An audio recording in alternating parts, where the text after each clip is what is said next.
Everyone, welcome to my new vlog. এটা ঈদের চতুর্থ আর পঞ্চম দিনের ভ্লগ, আমার এক্সাক্ট মনে নাই। আমার ফ্রেন্ড, ওর হাজবেন্ড আর ওর ছেলে এসেছিল আমাদের বাসায়। হাসি দাও। এটা হাসি। ফ্লাইং কিস দাও। ও বাবা। আবার ফ্লাইং কিস দাও।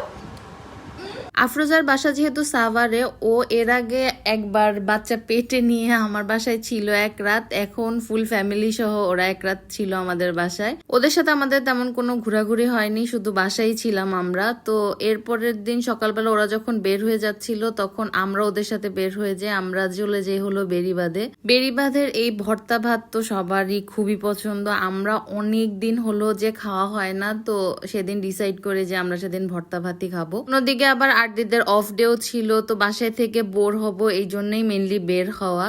এই রেস্টুরেন্টের ভেতরে ঢোকার একটাই মাত্র কারণ ছিল, আমরা হঠাৎ প্ল্যানিং করি যে নৌকায় উঠবো। তো ওই নৌকায় উঠতে হলে এই রেস্টুরেন্টের ভিতর দিয়ে যেতে হবে, মাঝি মামা বললো। তো ওখান দিয়ে আমরা এই জন্য এন্ট্রেন্স নিলাম।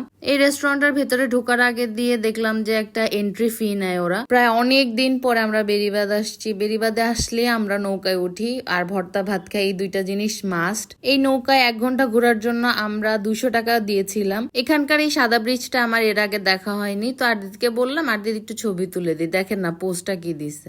এইরকম পোস্ট দেখলে কার মাথাটা গরম না হয় বলেন, এমন রাগ উঠে গেছিল। এখানে একটা জায়গা আছে যে অনেকগুলা বট গাছ আছে, এই জায়গাটাও খুব শান্তির একটা জায়গা। এই তো আমাদের ঘোরাঘুরি শেষ, এখন চলে যাব বাসার দিকে। ব্লগটা ভালো লেগে থাকলে do like, comment and share, follow my page, subscribe to my YouTube channel. See you guys in the next video, by.